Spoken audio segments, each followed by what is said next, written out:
गज़ल गो शोरा ज़ौक़। असल नाम शेख इब्राहिम और तख़ल्लुस ज़ौक़ है।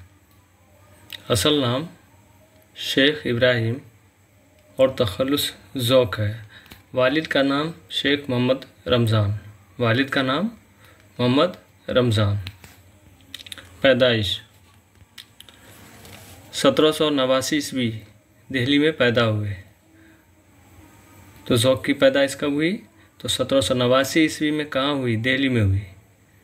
और वफ़ात 1854 ईस्वी कहाँ हुई? तो दिल्ली में हुई। ज़ौक़ की पैदाइश 1789 ईस्वी दिल्ली में और वफ़ात 1854 ईस्वी दिल्ली में हुई। इब्तदाई तालीम ग़ुलाम रसूल के मकतब में हुई थी। ज़ौक़ की इब्तदाई तालीम ग़ुलाम रसूल के मकतब में हुई थी। ज़ौक़ के ज़माने के मुस्तनद उस्ताद शाह नसीर से इस्लाह लिए। उस ज़माने के मुस्तनद उस्ताद शाह नसीर थे, उससे इस्लाह लिए। और ज़ौक़ की ख़ासियत क्या थी कि वो कम उम्री में ही उस्तादी के मर्तबे को पहुँच चुके थे। कम उम्री में ही उस्तादी के मर्तबे को पहुँच चुके थे। बहादुर शाह ज़फ़र के उस्तादी होने का फ़ख्र हासिल था। बहादुर शाह ज़फ़र के ये उस्ताद थे और उन्हें जो है फ़ख्र हासिल था ये कि हम बहादुर शाह ज़फ़र के उस्ताद हैं। मलिकुश शोरा और ख़ाक़ानी हिंद के ख़िताब से नवाजे गए। ज़ौक़ जो है मलिकुश शोरा और ख़ाक़ानी हिंद के ख़िताब से नवाजे गए थे। ज़ौक़ को इल्म नुजूम और मौसीकी से काफ़ी दिलचस्पी थी। ज़ौक़ को इल्म नुजूम और मौसीकी से काफ़ी दिलचस्पी थी। ज़ौक़ एक सिपाही के बेटे थे। ज़ौक़ जो है एक सिपाही के बेटे थे। उनके सलाहियत के बिना पर बरस की उम्र में शाही दरबार से वाबस्ता हो गए। ज़ौक़ जो है 19 बरस की उम्र में शाही दरबार से वाबस्ता हो गए। तो ज़ौक़ का असल नाम शेख इब्राहिम, ज़ौक़ तख़ल्लुस है। वालिद का नाम शेख मोहम्मद रमज़ान। पैदाइश 1789 ईस्वी दिल्ली और वफ़ात 1854 ईस्वी दिल्ली। इब्तदाई तालीम ग़ुलाम रसूल के मकतब में हुई। उस ज़माने के मुस्तनद उस्ताद शाह नसीर से इस्लाह लिए थे। कम उम्री में उस्तादी के मर्तबे को पहुँच चुके थे। बहादुर शाह ज़फ़र के उस्ताद होने का फ़ख्र हासिल था। मलिकुश शोरा और ख़ाक़ानी हिंद के ख़िताब से नवाजे गए थे। और ज़ौक़ को इल्म नुजूम और मौसीकी से भी काफ़ी दिलचस्पी थी। ज़ौक़ एक सिपाही के बेटे थे। 19 वर्ष की उम्र में शाही दरबार से वाबस्ता हो गए।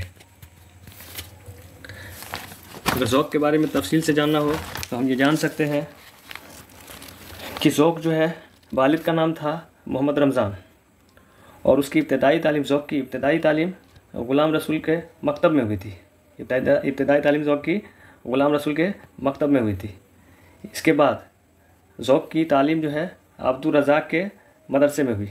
अब्दुल रज़ाक़ के मदरसे में ज़ौक़ दाखिल हुए। वहाँ ज़ौक़ की मुलाकात जो है मोहम्मद बाकर से हुई।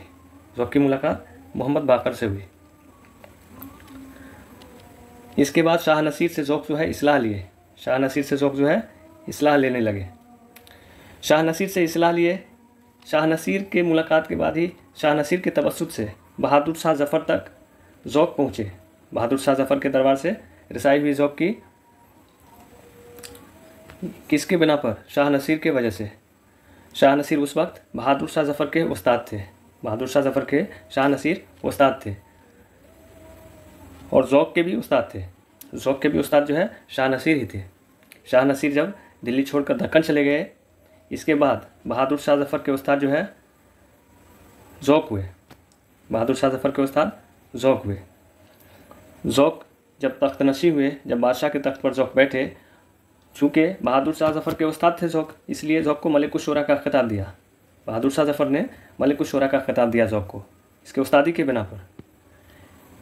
जब तख्त नशी हुए बहादुर शाह ज़फ़र, तो शेख इब्राहिम ज़ौक़ ने इसकी मदद में क़सीदे के उसकी तारीफ़ की। बहादुर शाह ज़फ़र की तारीफ़ में क़सीदे कहे। इसके बाद बहादुर शाह ज़फ़र ने शेख इब्राहिम ज़ौक़ को ख़ाक़ानी हिंद के ख़िताब से नवाजा। इसके बाद हैदराबाद के चंदूलाल शादा ने, जो उस वक्त का बादशाह था, चंदूलाल शादा हैदराबाद से जो है उनको दावत दिए आने के लिए। शेख इब्राहिम ज़ौक़ को वो अपने दावत दिए आने के लिए, लेकिन ज़ौक़ का ये कहना था कि नहीं, कौन, उनका एक शेर इसके लिए मशहूर है कि कौन जाए ज़ौक़ पर दिल्ली की गलियां छोड़कर। तो बस आज के लिए इतना ही। अगर वीडियो अच्छा लगे तो लाइक शेयर ज़रूर करें और सब्सक्राइब करना ना भूलें।